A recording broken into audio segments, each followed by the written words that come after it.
Senhoras e senhores senadores, senhor presidente, eu venho hoje à tribuna com uma rápida manifestação pela transcendência do tema. Uma decisão tomada pelo governo da Grã-Bretanha pedindo desculpas 50 anos após o escândalo da talidomida. E espero que o governo federal, apresentando as suas desculpas, como fez o governo inglês. Para nós brasileiros ainda nada. Ainda nada. Porque eu acho que o Brasil tem que pedir 3 vezes desculpas, então, por 3 gerações.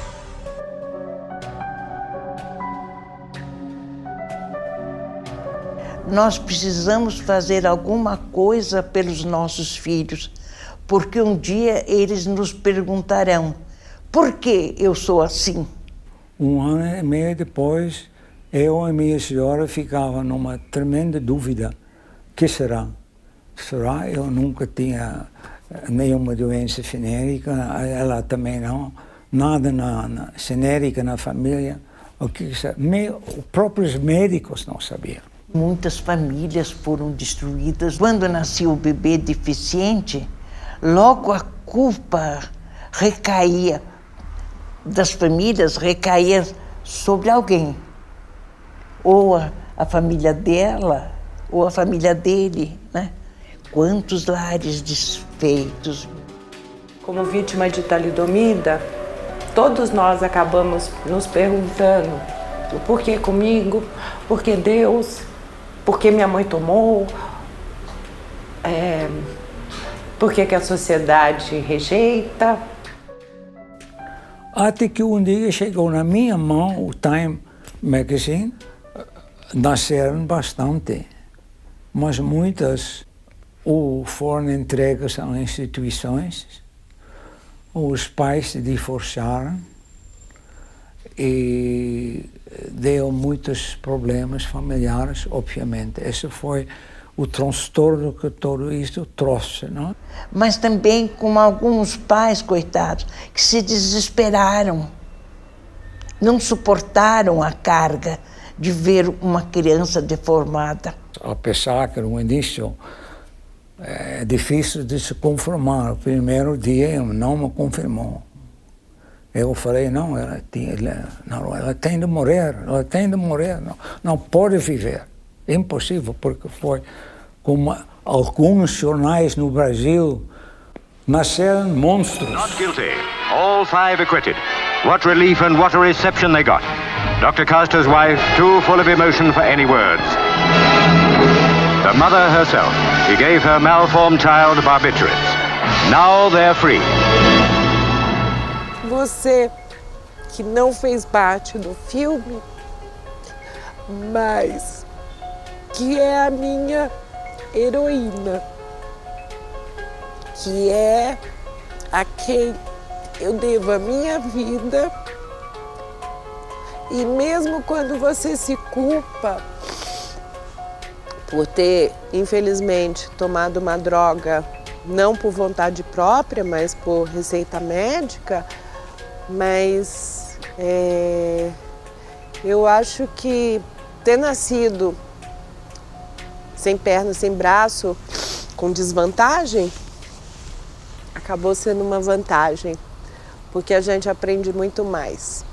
Nós vamos cuidar dela, nós vamos dar a ela a vida o máximo possível. A maior tristeza de ser vítima de talidomida foi a discriminação muito grande que eu senti, já começando no colégio e por eu morar no interior. E depois, quando eu tinha mais ou menos 1 ano, é que se aventou a notícia da talidomida. E que saiu na mídia e que a gente conseguiu ver o nome do remédio que me foi receitado. E nós soubemos a causa. 50 anos atrás, ninguém nunca tinha ouvido dizer que uma medicação interferisse numa gestação. Eu não tinha essa preocupação. Falei com o meu médico aqui, então a gente vai vendo o que vai fazer, como vai fazer. E chegou a dona Angelina. Talidomida, o que é a talidomida? Era uma ilustre desconhecida, mas ninguém sabia, dificilmente. No final da década de 50, a talidomida é lançada no mercado mundial pelo laboratório alemão Grunenthal. O único país a não usá-la foi nos Estados Unidos, visto que a doutora Frances Kelsey, médica do então FDA, impediu sua comercialização por notar que os experimentos foram insuficientes. Assim, recebe a mais alta condecoração civil pelo presidente Kennedy.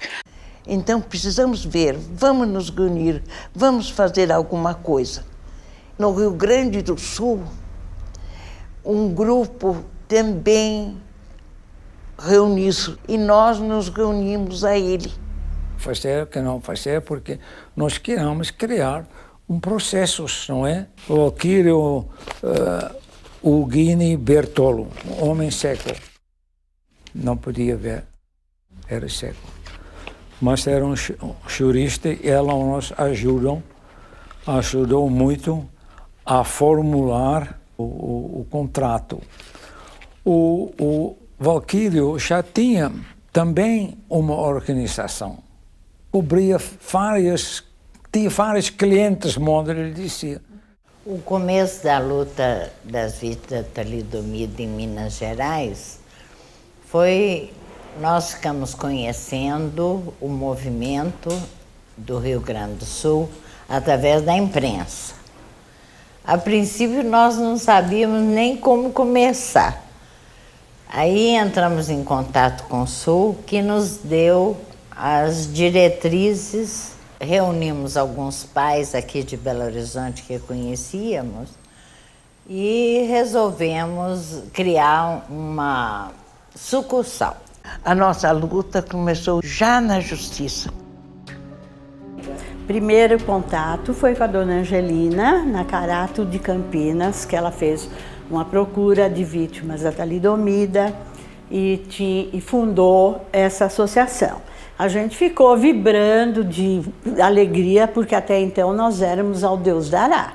Imagina, não foram reivindicar nada, a gente não tinha nada, não tinha nada. A quem recorrer? Ao Papa, porque governo, políticos, a Deus. O que o Rio Grande do Sul estava propondo na ação, e era uma época muito difícil, porque nós lutamos contra, era ainda ditadura e multinacional, né? Assim começou a nossa associação. E nós começamos aqui através da imprensa, sabe? Solicitando aparecimento, cadastrando as vítimas com problemas financeiros, porque a associação só era ajudada pelos pais. Só as mães que tomaram sedais é que conseguiram uma pensão vitalícia para as vítimas. Só, mais nada. Os outros dois laboratórios, um foi americano e o outro italiano, que não se manifestaram. O meu trabalho primeiro era de orientação, e em segundo lugar era de trazer os processos feitos aqui, todo completo, para a Alemanha, pessoalmente. Era necessário apresentarmos o atestado médico das crianças, mas completo. Levávamos para consultas médicas as crianças sem pernas, meu Deus, e às vezes sem braços. Formavam aquele grupo de crianças em volta, todas a olharem, assustadas. Nós começamos a atender crianças de outros estados. Tínhamos que trazer essas crianças a Campinas para passarem pelos exames médicos na Unicamp. Como trazê-las? A Unicamp ficou incumbida de fazer avaliação médica e a PUC psicológica. Nós temos que dar este começo a quem? as próprias crianças. Nós sempre dizíamos crianças, mas aí já não eram mais crianças, eram jovens. E nós não sabíamos o resultado da talidomida, né? Quando olhávamos os nossos filhos, os jovens, meu Deus, eles vão casar-se e serão também deformados, né? E isso também foi um trabalho muito bonito e que muito nos preocupou. Eu gostaria de fazer alguma coisa para essas pessoas que nasceram junto comigo e que não tiveram a mesma sorte. Esses processos foram complementares aqui, levava para a Alemanha e entregava e esperava respostas, não é? Algumas respostas foram positivas e muitas poucas, porque, como disse, eram sociedades e os outros eram não reconhecidos. Então, umas das coisas que não foram reconhecidas, tínhamos de incluir o nosso contrato que foi feito, estabelecido aqui. E nós finalmente aceitamos este contrato, onde lá os laboratórios, como donativo, ia dar uma importância global para ser dividido entre os associados classificados e devidamente classificados como talidomida e apontuados com pontos. E a título de donativo. E esta parte seria complementado por um aportamento de dinheiro da União vitalícia a ser pago pelo INPS. Nós até sempre defendemos que, em relação a essa primeira geração, o governo brasileiro deveria ter se ressarcido deveria ter ressarcido dos seus cofres dos laboratórios responsáveis pela divulgação da droga. Mas, até onde nós sabemos, essa providência nunca foi adotada. As importâncias livres de imposto de renda. Qualquer importância que ia ser recebida de um outro país, neste caso a Alemanha, também não ia ser deduzido da importância daqui e também seria livre de imposto de renda. Não existia 13º. Começaram a receber uma miséria de pensão, sei lá se aquilo podia ser chamado pensão. Eu não me conformava de ir para o banco e receber. Era assim, algo que um pacote, eu me lembro bem que eu fazia essa analogia, um pacote de cigarro era o valor dessa enorme pensão, né? Até um dia que eu, lendo o jornal, vi uma coluna convocando pessoas lesadas pela talidomida e eu falei, nossa, isso é um milagre. Peguei o telefone rápido. E apareceu uma jovem muito corajosa. E ela disse, estão demorando. Então nós vamos fazer uma associação nossa para ver se nós conseguiríamos mais alguma coisa. E com quanta razão, meu Deus.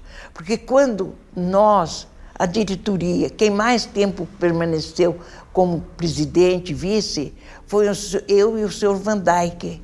Mas quando íamos reivindicar o direito ou exigir alguma coisa, a colaboração de algo, eles não sentiam, não sabiam o que nós estávamos defendendo. Mas quando Cláudia organizou o movimento lá em São Paulo e fez os estatutos e registrou a sua associação, as coisas mudaram. Mudaram, meu Deus, mudaram. Era a pessoa certa, na hora certa. Ela não foi escolhida, ela foi chamada. Eu acho que cada um tem a sua fase, a sua época, com a sua vontade, com a sua determinação. Quando o seu Van Dyck e a dona Angelina tinham lá a associação, fizeram o trabalho deles, cada um com as suas dificuldades, era o que dava para fazer. Então, quando nós chegávamos no Congresso, logo todo mundo queria ajudar, queria saber o que o ministro precisava na ocasião. Em Brasília também tem muito a questão de conhecimento, de apadrinhamento. Então, assim, a causa era justíssima, nós tínhamos o apoio do governo, do executivo, para quem eu trabalhava, e aí começamos a peregrinação no Congresso Nacional. A condição era outra da normalidade das pessoas. Eu tinha um cargo igual a esse, né? Era chefe de gabinete de ministro. E me aparece lá com uma vontade e uma presença impressionante a Cláudia na defesa das vítimas da talidomide. Ela nunca estabeleceu metas pequenas. É sempre impossível. A dificuldade seria o impacto financeiro da matéria, né, do projeto de lei, que é uma coisa que se avalia sempre quando tem qualquer projeto tramitando no Congresso Nacional. Foi o meu primeiro contato e foi assim, tipo um arrepio que eu senti, porque eu imaginava que não existia mais síndrome de talidomida, a não ser na década de 60, quando houve a epidemia. Tem uma série de síndromes que vão ser muito parecidas. Por exemplo, existe uma síndrome que se chama síndrome de Roberts, e que dá o que a gente chama tecnicamente de tetrafocomelia, ou seja, aquela redução, o defeito de redução, ou seja, braços e pernas curtas e os rudimentos de dedos. Mas essa é uma síndrome que, se a gente fizer o cariótipo, o exame dos cromossomos, aparece normal. É TAR, de trombocitopenia e ausência de rádio. E essa, quando é o bebê, a gente pode reconhecer porque dá uma alteração no sangue também.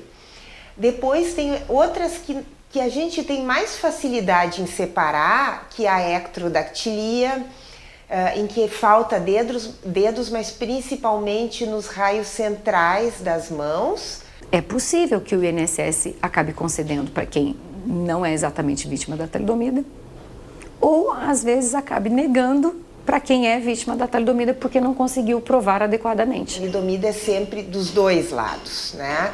Pode ser diferente de um lado ou de outro, mas ela é sempre bilateral. É um conjunto de provas para se chegar à conclusão de que pode ser por talidomida. Tem provas da ingestão da droga, por exemplo, a mãe fazia uso regularmente, várias formas de se provar isso. E, finalmente, tem um exame genético para se dizer, não é nenhuma síndrome genética. Então, tendo a deficiência compatível com a talidomida, é provável que seja talidomida. O Horácio tem os bracinhos curtos e você gosta dele mesmo assim. A Celeste conquistou crianças e adultos sem ter braços nem pernas. O Saci tem uma perna só, mas é muito querido. Então, por que com ele tem que ser diferente? Associação Brasileira dos Portadores da Síndrome de Talidomida. Não queremos seu dinheiro, apenas carinho e respeito.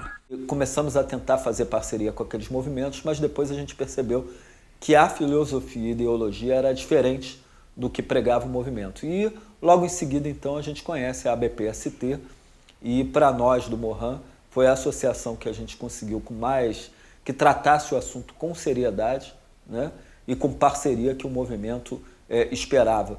E a partir daí, então, a gente vem, nesses anos de trabalho, desenhando não só no campo da assistência, no campo do direito, no campo da reparação, se é que a gente pode dizer que tem alguma reparação, mas no plano da reparação e mais do que isso, na educação de uma sociedade que possa utilizar medicamentos de uma maneira responsável, que possa trabalhar a questão da pessoa com deficiência dentro de um nível de cidadania minimamente aceitável, melhor do que os padrões que a gente tem hoje. O início foi durante a década de 90, início da década dos anos 2000, e que foi um contato um pouco complicado, porque além de pessoas que eram realmente afetadas por talidomida, havia uma série de pessoas, como eu falei anteriormente, que tinham quadros clínicos com defeitos de membros, mas que não são síndrome de talidomida. E houve uma discussão de que algumas pessoas nós não enquadramos como portadoras da síndrome de talidomida, ou seja, a gente excluiu, e houve uma certa insatisfação. Então, esse contato foi breve, a BPST. E essa, sim, uma associação bastante séria, muito envolvida de uma parte, a proteção das novas crianças afetadas, que depois nós viemos a descobrir que até era bem mais frequente do que a gente imaginava, e também para encaminhamento de novos processos com relação a pedidos de indenização junto ao governo. Então, desde lá, nós temos trabalhado em conjunto, a Universidade Federal do Rio Grande do Sul, o Instituto Nacional de Genética Médica Populacional, junto com a BPST, na tentativa de clarificação dos diagnósticos antigos ou atuais que vêm sendo feitos. Muitas frentes de trabalho, desde ser a psicóloga da associação, a telefonista, a marqueteira, a cabeça, a lobista, a briguenta. Então você tem que fazer 1000 papéis em um só. É que antes da associação, eu trabalhei numa revista de hotéis. E que eu lembro que as pessoas não deixavam fazer nada. Olha, dá aquele servicinho para ele ali. Eu pegava e fazia, como se fosse uma coisa que eu achava que eu podia só fazer aquilo. Então, isso mudou muito depois da associação, porque eu vi que a briga que a Cláudia tinha para que a gente conseguisse tudo, era a mesma briga que eu tinha que ter na minha vida particular, na minha vida profissional. De lutar por aquilo e ser igual a todos. Coisas que a gente não conseguia entender. Como é que faz errado e faz meia boca, isso para tudo. Isso para a questão das embalagens, isso para a questão da portaria, isso... Então essa foi sempre a nossa batalha, de que assim, a gente não quer meia coisa, a gente quer a coisa inteira e perfeita, bonitinha, redondinha, para que não falte nada, para até a própria portaria da Anvisa, né? Ah, não, faltou nessa, mas depois nós vamos regulamentar de novo. Mas isso pra gente não é o correto, porque esse depois é o tempo que vai dar para que uma nova vítima nasça. Meu primeiro contato com a associação foi através da mãe de um médico que me tratava aqui. E um dia ela chegou e me falou, olha, tem uma associação em São Paulo que eles cuidam com crianças vítimas da talidomida. Dá uma ligada, eu vou arrumar o número para você. Aí ela me deu o número, eu liguei. Eu falei que eu tinha um filho com problema, com malformações por causa do uso da talidomida. Aí ela me pediu fotos. Vítimas da talidomida em morros, que não tinham comida, que não tinham arroz com feijão e não tinham a pensão. Que ficam muito a depender do Estado brasileiro e não assumem muito a sua condição de cidadania. O Estado tem que dar a proteção, mas a gente tem que se organizar para cobrar do Estado e para aperfeiçoar esses mecanismos. A descoberta de casos, né, de crianças, na verdade, e quando isso foi à tona a nível internacional, colocada por um órgão de imprensa sobre a existência de casos, houve uma comoção mundial, né? A partir daí, a gente, tanto o Mohan, com a BPST, a gente começou a falar com vários organismos de imprensa internacional e nacional, criando um mecanismo que a gente pudesse pressionar para que a gente tivesse o controle da droga. Começaram a sair matérias em outros países sobre as vítimas da talidomida no Brasil, sobre as dificuldades das vítimas da talidomida no Brasil, e isso começou a pressionar, nos ajudar a pressionar o governo com relação aos benefícios, às necessidades das vítimas da talidomida.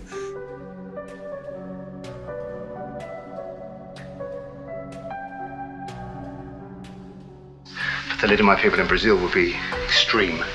The rich people will presumably be, to some extent, okay because money buys off problems, and the poor people will be completely face that, eh? I imagine, I don't know. I first learned about thalidomide back in 1993 when I was watching a documentary back in England about Brazil. And as I watched this documentary, tears came down my cheeks and I cried because I could not believe that the drug that my mother took in 1961 was still being used in 1993. And that is the first time I realized, because way back in 1961, I thought the drug was not being used anywhere in the world. And then I found in Brazil. And so a couple of days after watching the documentary in 1993, I said, God, what could I do? The first time I've heard that there were still victims born in Brazil, I was very sad. It was, my life was the life before I knew and the life after I know.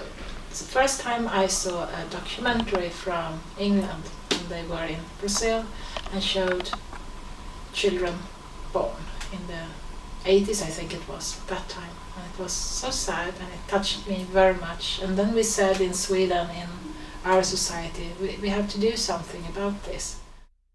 And so I began to write a book with my toes. After 7 years, a publishing house in London said, Brian, we hear your heartbeat, your passion for the children in Brazil. And so in February 2000, at last, my book was published. Also ich fand schockierend, dass die Pharmaindustrie dieses Zeichen auf die Tabletten so undeutlich machen, da es bekannt ist, dass in Brasilien viele Analphabeten gibt und dass man einfach schaut, also sowas einfach verbietet oder mehr Kontrolle drüber macht vom Staat her. Ja, auch ich war schockiert und wir haben uns mit einigen anderen im Hilfswerk in Bayern überlegt, ob wir Brasilianern helfen wollen. Brian knew he wanted to help children in Brazil, but in the early days we had no way of helping children. We had no contacts and we were raising the money, but we couldn't get the money spent. We were very much advised by Claudia of how best to help the children.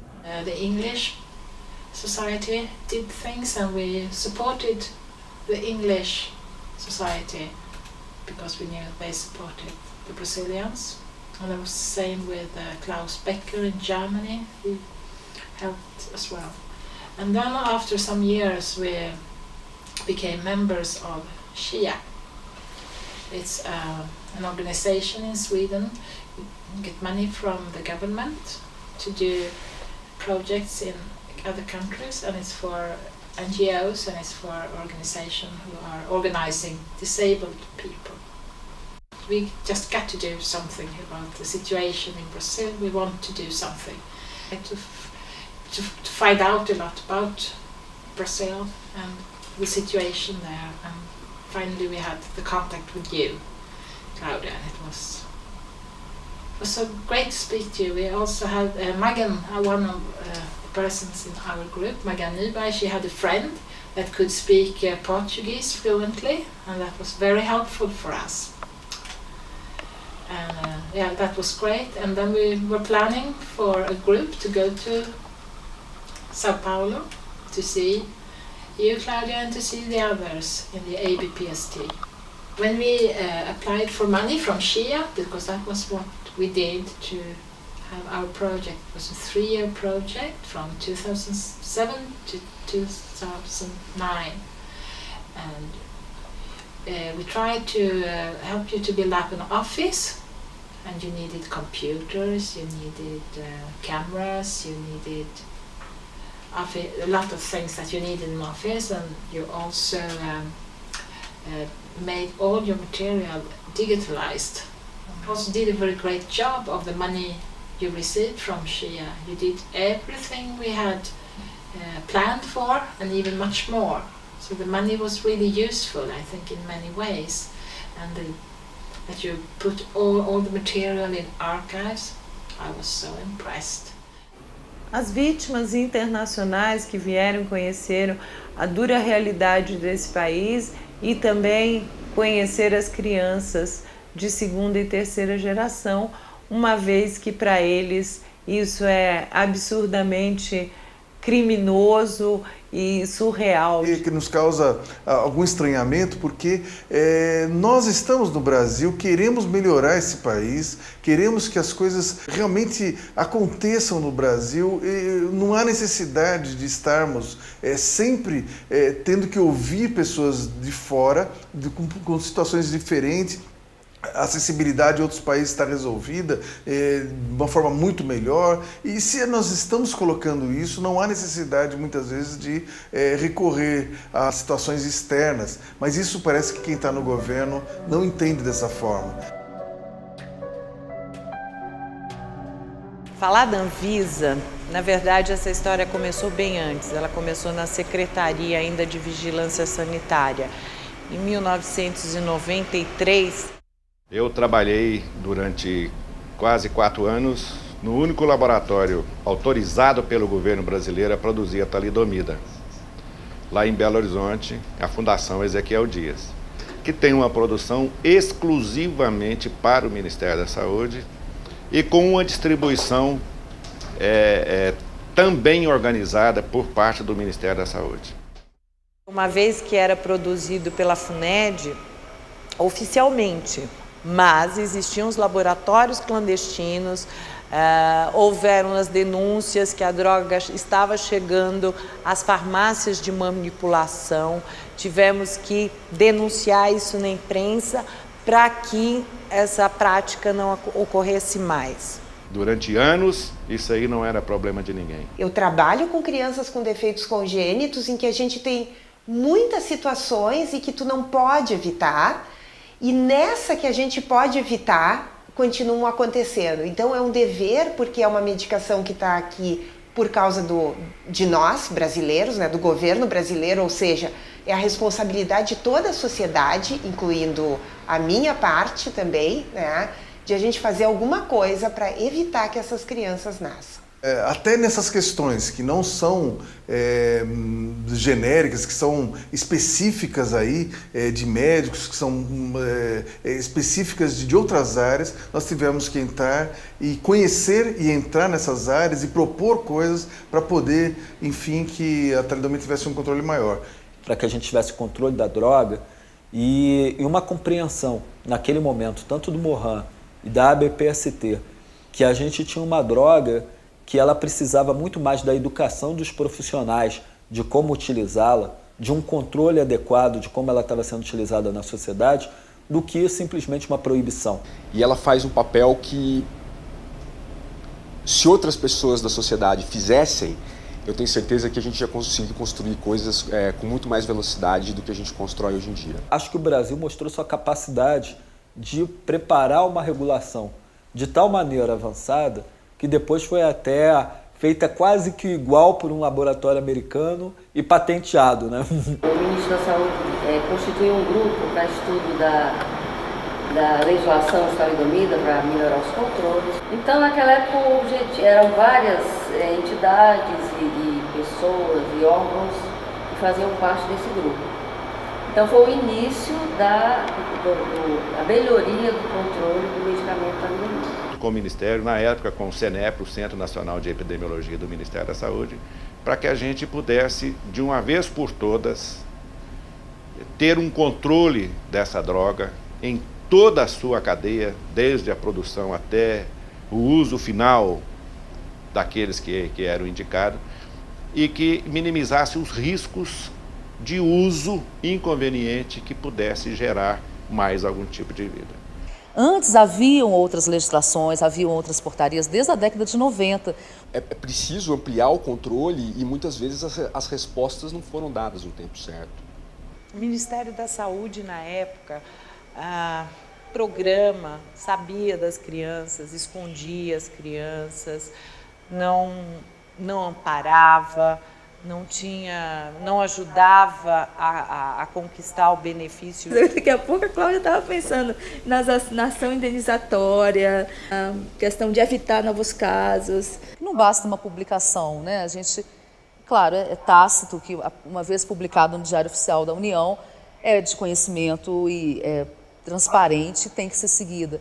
Mas é diferente quando a gente vai aos estados, quando a gente discute, quando a gente explica, conversa, ouve a dúvida do profissional de saúde. A RDC, a resolução de diretoria colegiada que nós fizemos, ela tenta exatamente mostrar isso, desde a produção até o consumo final. Responsabilização. Agora, a responsabilização a gente só pode cobrar no momento em que nós tivermos tranquilidade para mostrar a todos, tá certo? O que isso significa e qual o papel de cada um. Do mais simples servidor, que está lá no centro de saúde, lá no interior da Amazonas, entregando o medicamento, ao médico que prescreve, ao produtor que produz, aquele que distribui e aquele que armazena. O uso de uma droga teratogênica é desviar o curso de vidas. Nós mexemos com o valor de uso. O que é o valor de uso para nós? É a vida, é a saúde. A vida nós só temos uma. Você precisa usar em determinados momentos, mas com restrições muito rígidas, né? Independente de para qual doença ela está sendo indicada, a sua prescrição e a sua dispensação têm que ser racionais. Elas têm que passar pelas normas, pelo que preconiza em relação aos termos, a notificação, a consciência realmente do paciente de que ele vai iniciar um tratamento, da paciente, que aquele tratamento tem um risco alto. E num lapso de 5 anos, nós reduzimos pela metade a distribuição dessa droga no Brasil. Olha que bom, que boa notícia. Eu não quis aceitar nunca o trabalho no poder público, do governo, porque você tem essa imagem. E ele não faz mesmo nada, porque não sabe. Uma entidade é um cidadão existente de maneira real na comunidade. O Brasil é um dos países onde a hanseníase ainda tem uma prevalência muito alta, quase igual ao da Índia. Você vê uma população como a Índia, tem uma mulher internada porque não pode correr o risco de engravidar durante o tratamento. Mas vergonha maior é a gente ainda ter a necessidade de usar talidomida, porque a gente ainda tem uma doença que já deveria ter sido exterminada, acabada no mundo. Para mim, como médica, eu acho extremamente constrangedor você ainda ter que usar esse tipo de medicação. E os médicos, nossa, nesse país, eles são muito ligados um no outro. Então, quando um fazia uma coisa errada, o outro escondia, o ministério também escondia. Então, era uma coisa assim, muito difícil da gente poder quebrar, né, e falar, parou, não vão fazer mais errado, vocês não vão mais fazer errado. O médico me receitou a talidomida e eu fiquei grávida, ele não quis me atender, ele virou as costas para mim, disse para mim me virar, se vira.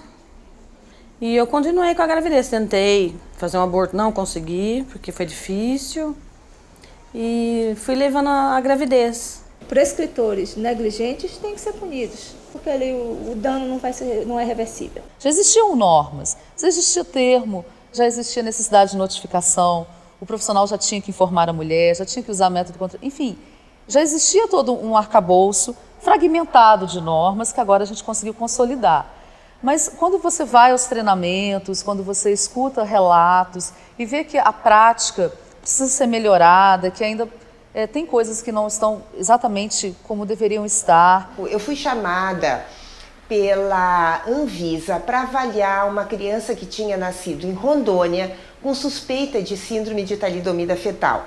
Realmente se confirmou que uma criança tinha nascido com a síndrome de talidomida de um casal cujo pai era afetado por hanseníase, tinha recebido uma prescrição de talidomida, mas muito pouco orientado, não tinha assinado o termo de compromisso e a sua esposa, sem saber que estava grávida, tinha tomado a talidomida. Dois pontos que eu acho cruciais. Primeiro, é uma fiscalização intensa do cumprimento dessas normas de utilização. Essa fiscalização tem que envolver o Conselho Federal de Medicina, os Conselhos Regionais de Medicina, para saber se os profissionais prescritores dessa droga estão realmente prescrevendo dentro dos casos estritos. Porque, por exemplo, o eritema nodoso, você tem outras drogas, você tem prednisona, tem os corticoides, você tem outras drogas que pode usar. Entendeu? A talidomida você só vai usar depois que as outras drogas não fizerem efeito. E a gente tem tentado avançar nessa regulação. Hoje a gente tem outros medicamentos que estão chegando com a mesma base e princípio ativo da talidomida, que também precisam ser regulados e ser vigiados, não só pelo governo, mas pela sociedade civil. A partir de 2009, nós integramos um novo grupo de profissionais para realmente discutir novamente o texto da talidomida, com as associações, com a sociedade como um todo, e culminar com a sua publicação em 2011. Eu creio que as respostas elas agora serão muito mais fáceis, porque o assunto está na agenda, entrou definitivamente na agenda, entrou definitivamente em pauta e já tem uma sensibilização enorme de toda a sociedade a respeito desse assunto. Tem que ter uma fiscalização intensa em cima dos prescritores. Os prescritores estão prescrevendo conforme as normas? É uma pergunta que precisa ser feita. O que é o melhor? O melhor é esse. Então eu não quero o antes, não. Né? A gente não quer o antes, a gente quer o depois. E desde então, ela ganhou mais gente, né? Nós que estamos aqui hoje temos a obrigação de repor. Não vamos conseguir ir atrás de quem cometeu esse crime, né? Ou da ignorância da época que permitiu esse tipo de coisa, né? Mas como é que a gente vai fazer? A gente tem que ter a obrigação de cumprir. Né? Uma sociedade que não consegue preparar as pessoas com deficiências físicas, visuais, sensoriais, ou enfim, qualquer tipo de deficiência, não consegue prepará-las e recebê-las sem preconceito no mercado de trabalho. Então, são vários desafios que são postos, não só para o Mohan, mas com certeza, nesse caso específico da talidomida, para a BPST. Realmente não se há desculpa para não fazer as coisas, para não ir aonde deve se ir. Existem dificuldades, sim, mas a gente tem que superar. Na Anvisa criou realmente o próprio grupo, né, criou uma interação boa entre outros, até o próprio Ministério da Saúde.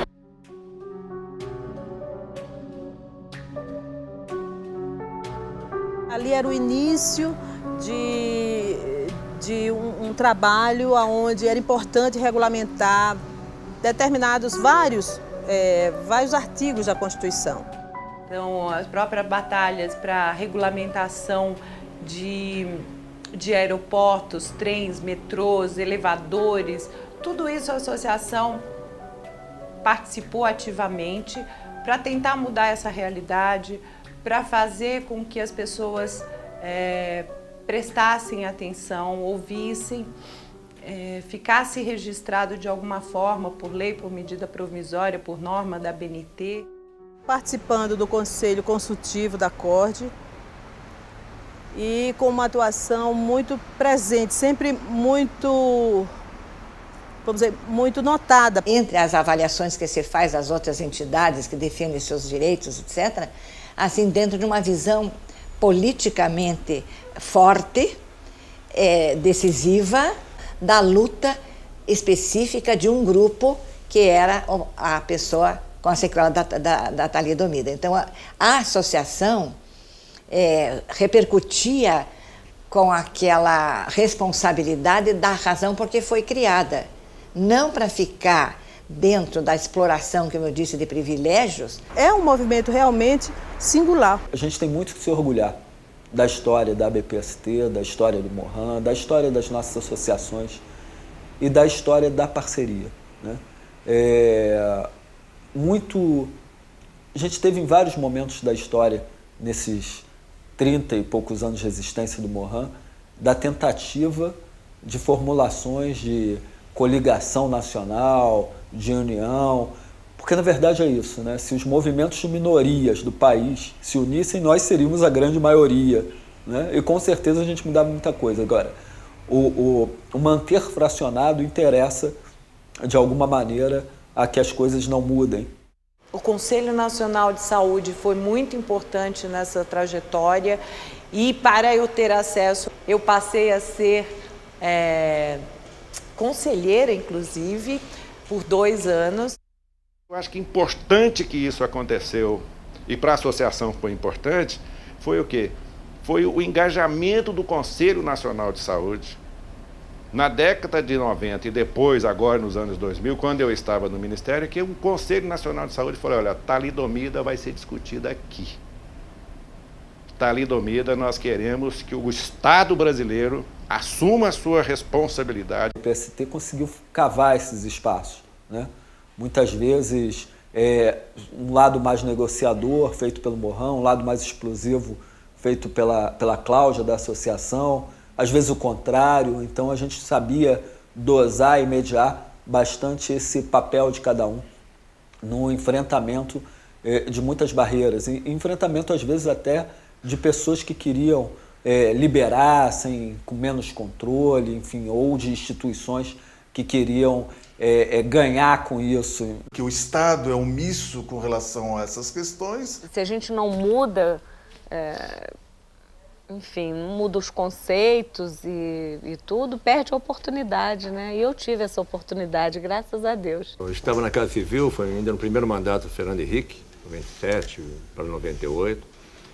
E ali eu era subchefe de ação governamental e tratava dos assuntos junto aos ministérios, né? Que a gente fazia toda a articulação dos projetos que poderiam ser encaminhados, o projeto de lei, ou medida provisória. Havia uma moça ali, mais 2 ou 3 colegas dela, que queria conversar comigo sobre uma iniciativa para buscar uma solução para o pessoal que à época sofria com os problemas que teve no medicamento, né?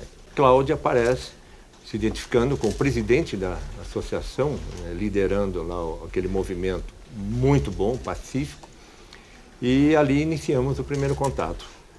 Lá na Casa Civil nós ficamos até 2002 e continuamos os contatos, né? Deu resultado as primeiras ações, né, na lei que foi sancionada.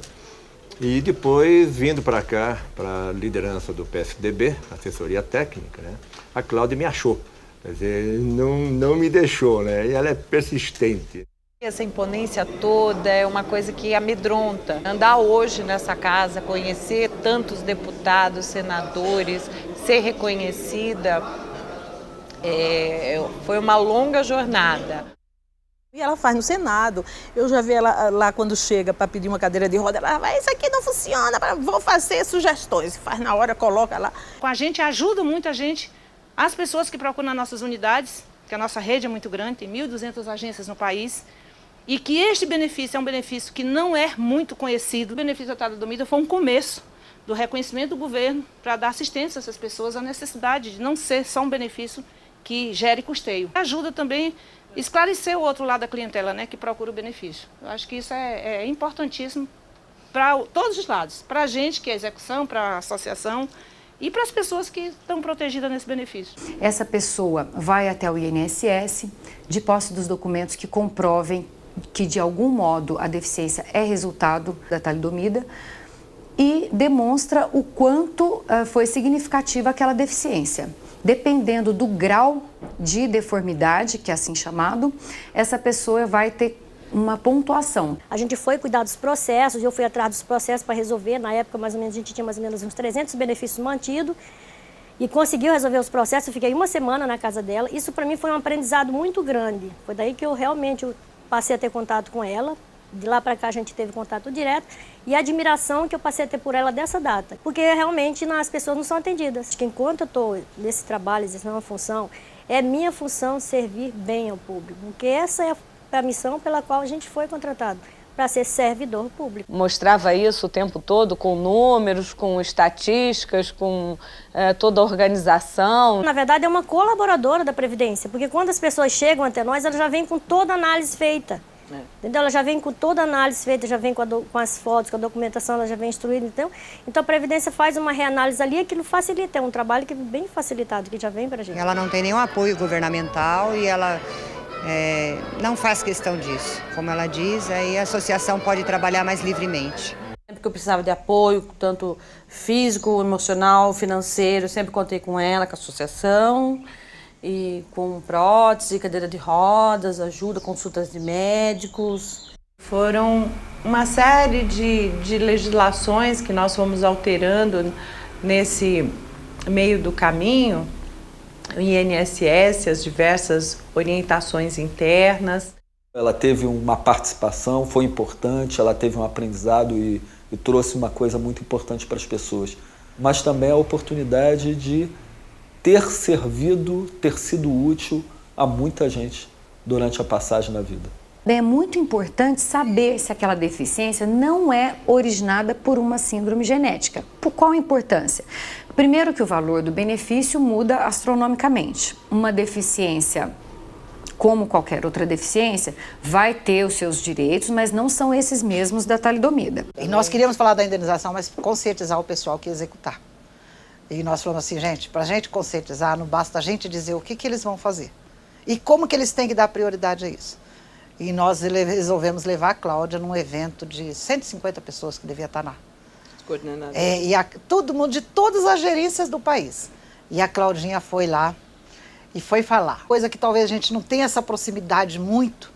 E aí mostrou o que ela faz, qual o trabalho dela e o que era o objetivo dela com essa questão da indenização e como deveria ser tratado. E foi uma vitória que é o único país no mundo que tem essa lei da indenização por danos morais às vítimas de talidomida. Falar em danos morais no Brasil, nossa, isso em 2000, aí fala, não, mas já daria um tempo. 88 para 2000 já seriam alguns anos. Mas é que eu não sei, parece que a legislação demora 50 anos para que as pessoas leiam, descubram que a lei existe.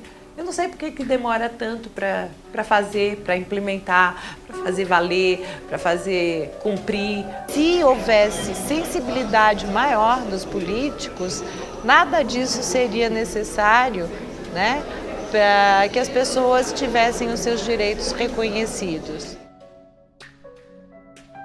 Quando eles estão sozinhos ou quando vem uma pessoa que é uma associação forte, é uma associação que já fez tantas leis para ver as deficiências, assim, tocar, sentir, passar para a família a questão de que eu estou aqui para ajudar.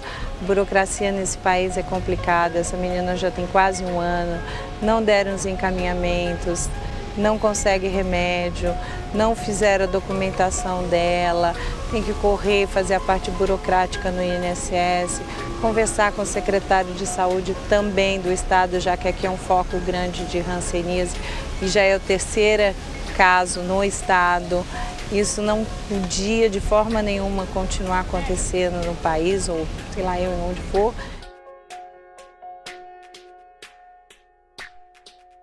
Falar de advogados, de processos judiciais, foi uma etapa.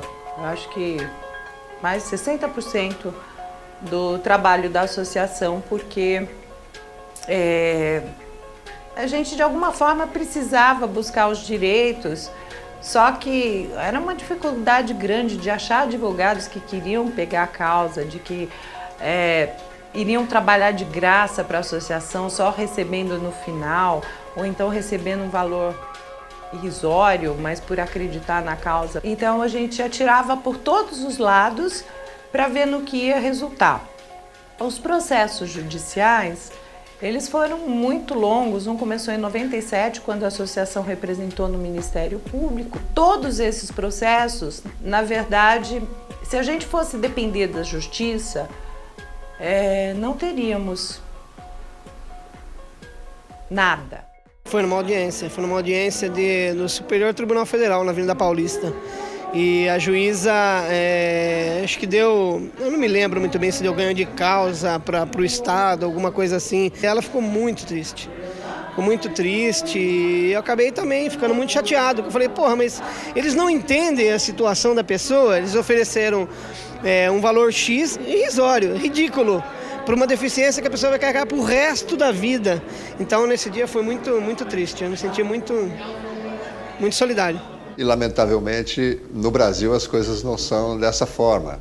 Essa ação, por exemplo, de indenização, ação civil pública proposta pelo Ministério Público e por nós, durou cerca de 15 anos praticamente, né, para ter um resultado. Mas ela não se conforma com isso, ela quer o resultado imediato.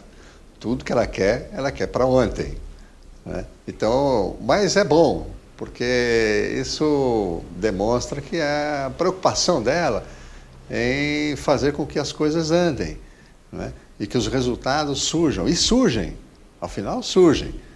Não demoram o tempo que ela quer, mas o tempo que o Brasil quer.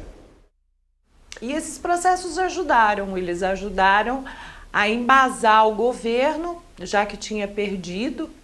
E nesse ponto eu acabava fazendo os pareceres e encaminhando para as próprias secretarias, com a ajuda de outras pessoas que gostavam da nossa causa, para que o governo visse, bom, a gente já perdeu lá, então vamos pagar e pagar uma quantia melhor para essas pessoas, porque senão a gente não teria parado, teríamos ingressado com novas ações. Não que tivesse sido um valor maravilhoso, não, era um valor um pouco mais justo. A ideia não era ficar milionário, não, mas é para que o governo sentisse no bolso e para que prestasse mais atenção com a saúde pública.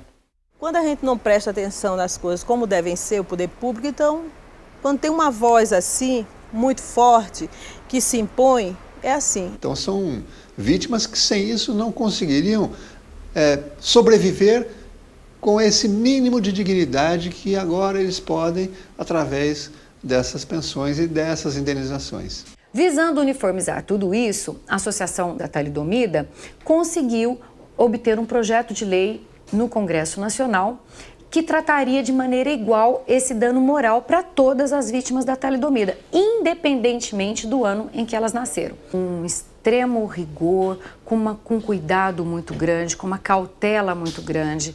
Ela se mostra um excelente parceiro no momento em que ela fala, olha, aqui eu acho que essa pessoa não é vítima da talidomida. Eu acho que aqui é um caso de amputação de braços, de membros. Não é um caso, olha só a diferença.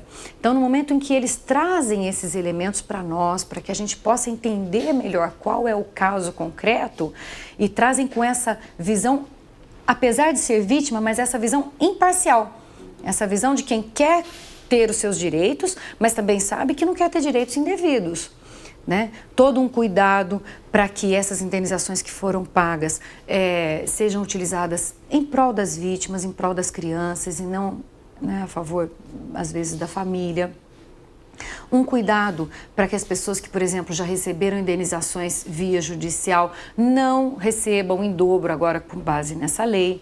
Então, são parceiros que nos dão essa tranquilidade, porque eles estão próximos, eles sabem exatamente do que se trata, o problema, e eles são muito justos. Até muitas vítimas sem perna nos passaram a perna.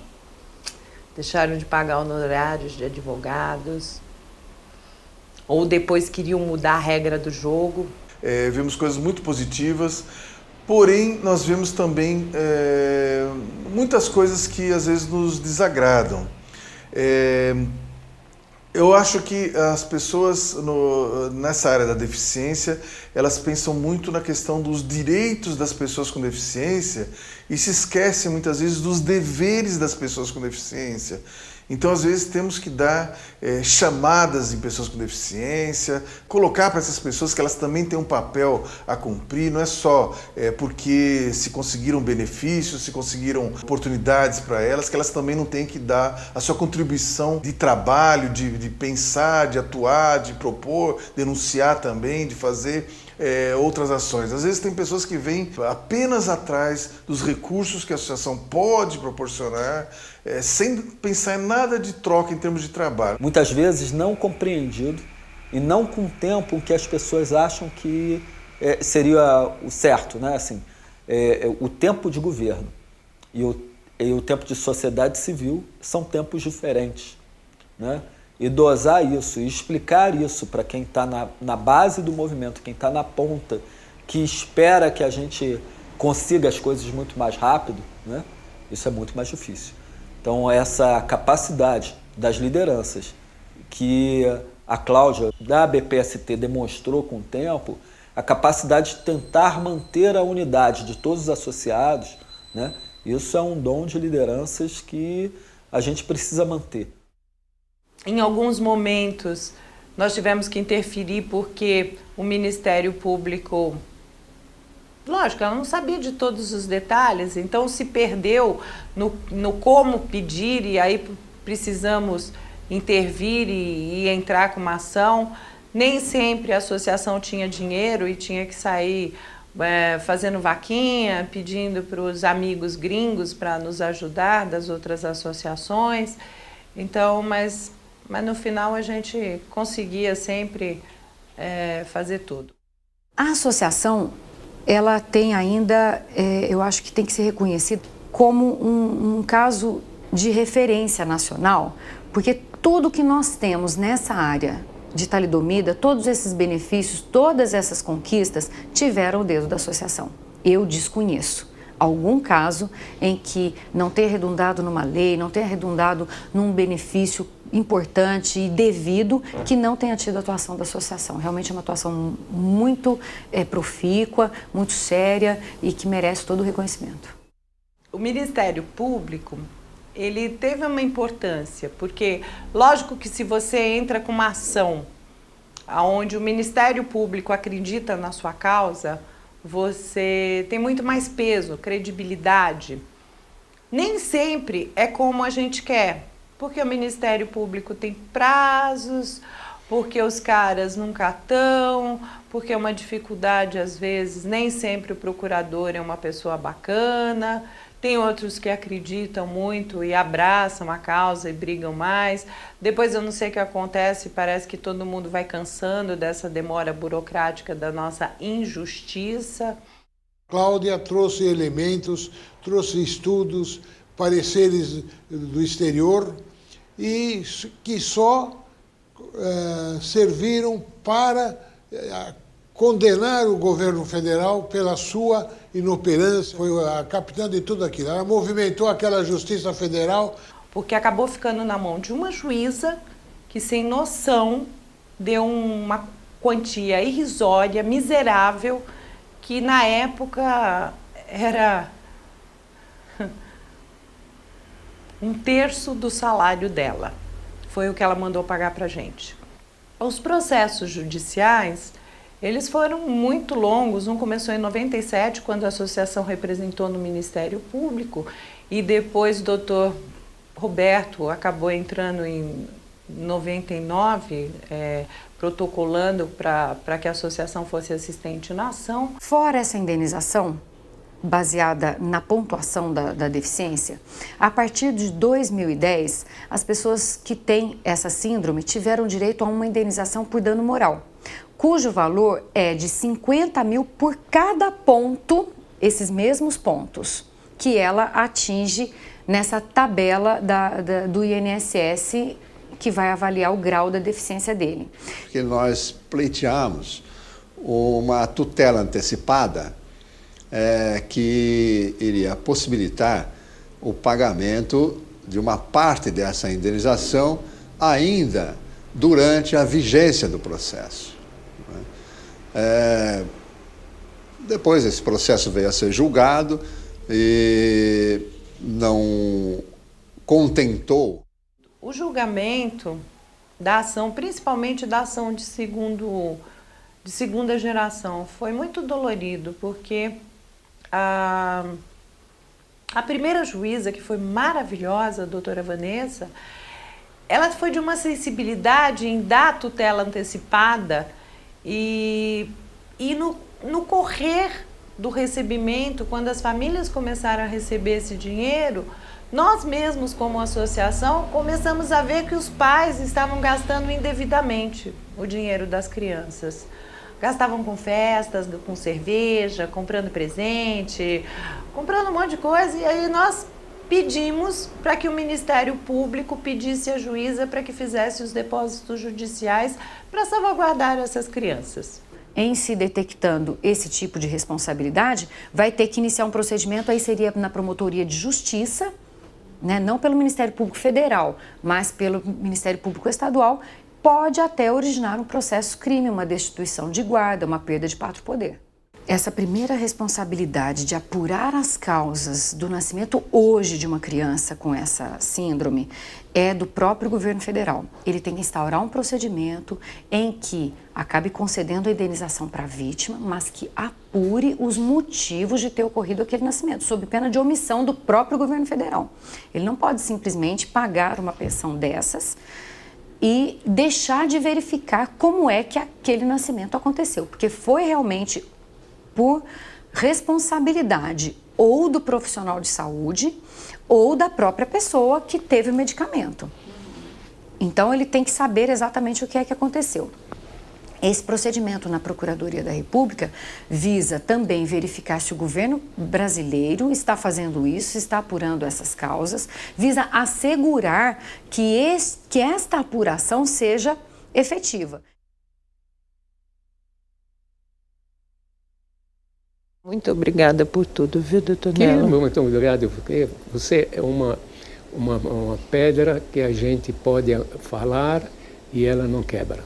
Pelo que eu acompanhei, eu vi a realidade deles, é um baita de um descaso que aconteceu com o governo em relação a essa droga que eles faziam uso, né? E através da associação eu achei muito legal, porque de certa forma eles conseguiram ressarcir, se é que tem, né? Se o dinheiro paga todo esse problema que a pessoa carrega toda a vida.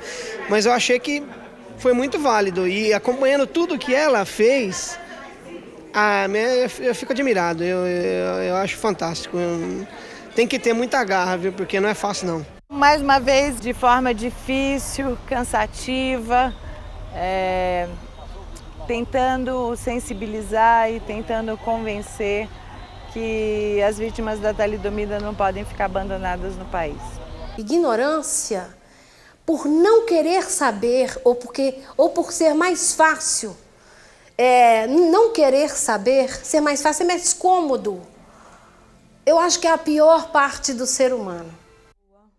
Eu acho que um pouquinho mais o preconceito, um pouquinho maior que teve, sempre foi do meu lado.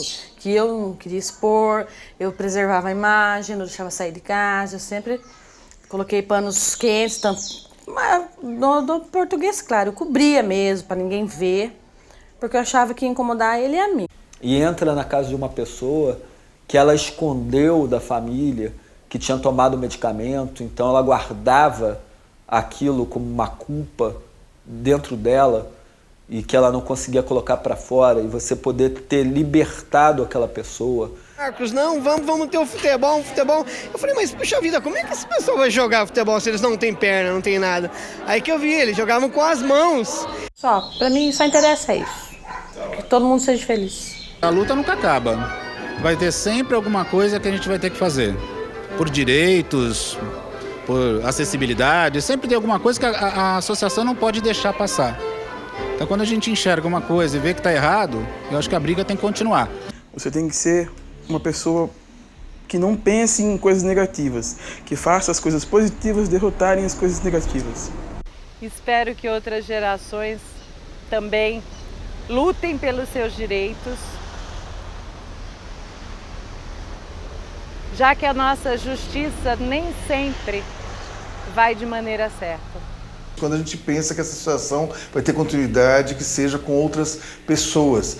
Nós achamos que isso de não termos ido para levar vantagens pessoais com relação à associação, com relação a essas causas, com relação a isso tudo, é algo fundamental que gostaríamos que as pessoas que nos sucedessem na associação seguissem esses mesmos caminhos. A certeza de que a gente tem que continuar vivendo e lutando pela vida, lutando pelas outras pessoas e lutando pelas outras famílias. Podem ampliar as ações, podem atuar de forma, talvez em outras áreas que não tivéssemos atuado, mas sem deixar de atuar dessa forma, sem pensar em levar vantagens pessoais. Você saber que você fez parte daquele processo.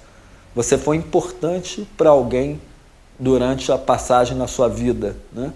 Isso não tem preço, né? Isso é inominável, é você se emocionar o tempo inteiro dizendo assim, olha, eu não passei à toa. O trabalho da associação, junto com as autoridades públicas que são responsáveis pelo controle do uso desse medicamento, é fundamental. Encontrar pessoas muito mais diferentes. Isso não quer dizer que a pessoa é menos ou mais, não. Ela é só diferente. E graças a Deus existe a diferença. E a associação, ela teve esse mérito, e vamos colocar então na pessoa da Cláudia mesmo, de conseguir chegar a pontos, a locais em que tinha vítimas de talidomida e que essas pessoas jamais sonhariam em ter acesso a nenhum tipo de benefício. Esse vai e volta, a gente avança, a gente volta e tem que refazer todo um trabalho. Isso tudo é muito cansativo. Ela é uma pessoa que ela conquistou, né, o respeito e a amizade de todo mundo, né, dentro do INSS. Quando a Cláudia chega, todo mundo está disponível. Todo mundo nem sabe meu sobrenome, né? Maximino acabou sendo Cláudia da Talidomida. E não precisa ter limite. Aprendi também que quando a gente acredita numa luta que é honesta, o universo inteiro ajuda. Nossos resultados preliminares vão poder apontar se a gente vai conseguir identificar alguma diferença genética entre as pessoas que usam talidomida ou não. Aliás, esse país tinha tudo para ser um país bacana, que desse condições de igualdade a todas as categorias, a todas as classes, e que tinham que ter mais vontade, mais patriotismo para melhorar isso aqui. Só poderemos aperfeiçoar esse processo se a associação mantiver uma vigilância constante. Não é a vigilância sanitária que vai ter essa vigilância, não. A associação fazer essa vigilância. Nós só vamos conseguir não ter mais sustos se nós tivermos uma eterna vigilância.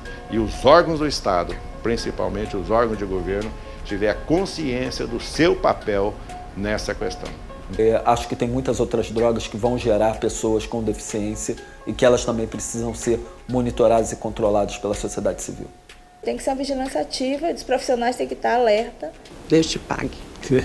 Que Deus, Deus pagou tudo para meu já. Muita gente vai ficar faltando nesse filme, mas podia tudo isso ter sido evitado se eles estivessem fazendo o trabalho deles na hora certa.